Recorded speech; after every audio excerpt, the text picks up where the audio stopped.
Hello everyone, welcome to my channel. నేను మీ రేణు.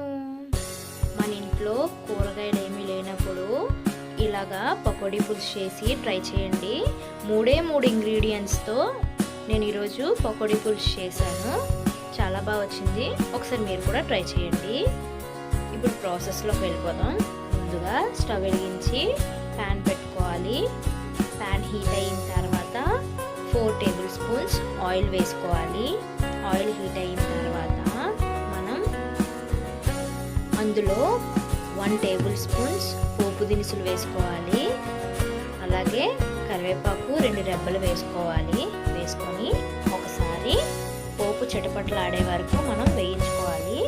వేయించుకున్న తర్వాత మనం అదే ప్యాన్లో మనం 2 పెద్ద సైజు ఆనియన్స్ కట్ చేసి వేసుకోవాలి.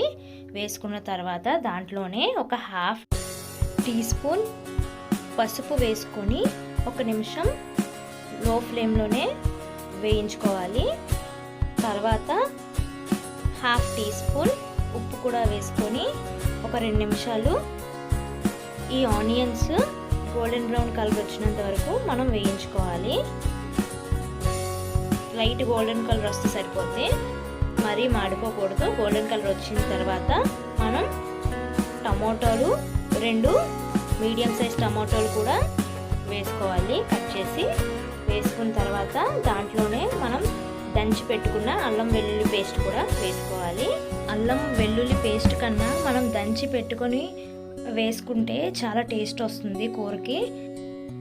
అందులోనే 1 స్పూన్ కారం వేసుకోవాలి. అలాగే రుచికి తగినంత సాల్ట్, మీ టేస్ట్ని బట్టి సాల్ట్ అడ్జస్ట్ చేసుకోవాలి. నేను 1 టేబుల్ స్పూన్ వేసాను. వేసుకొని బాగా కలుపుకోవాలి. బాగా స్పైసెస్ అన్నీ పట్టినంత వరకు కలుపుకున్న తర్వాత మనం ముందుగా నానబెట్టి పెట్టుకున్న చిన్న నిమ్మకాయ సైజ్ అంతా చింతపండుని తీసుకొని మన కర్రీలో వేసుకోవాలి. వేసుకొని ఒక 2 నిమిషాలు కలిపి పులుపుని బట్టి మనం వాటర్ అడ్జస్ట్ చేసుకుంటూ వేసుకోవాలి. నేను 1 గ్లాస్ వాటర్ వేసుకున్నాను. వాటర్ వేసుకొని స్టవ్ని హై ఫ్లేమ్లోని నేను తలతల మరిగే వరకు ఆ వాటర్ అనేది తలతల మరిగినంత వరకు ఉంచాను. ఈ తలతల మరిగిన తర్వాత మనం 1 టేబుల్ స్పూన్ ధనియాల పౌడర్ కూడా వేసుకున్నాను. వేసుకొని ఒకసారి కలిపి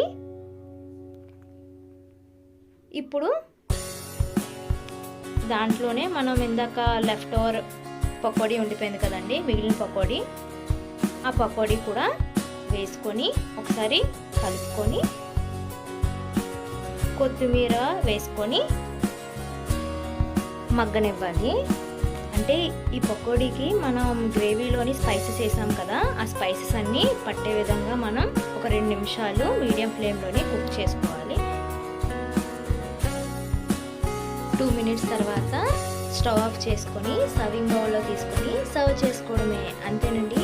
చాలా టేస్టీ అండ్ కొంచెం నోటికి పుల్లగా అండ్ కమ్మగా, తినే కొద్దీ తినాలనిపించే చాలా కమ్మగా ఉండే పకోడీ పులుసు ready.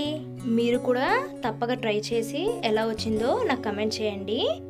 For more videos please subscribe our channel. నేను మీ Renu, signing off. Thank you for watching.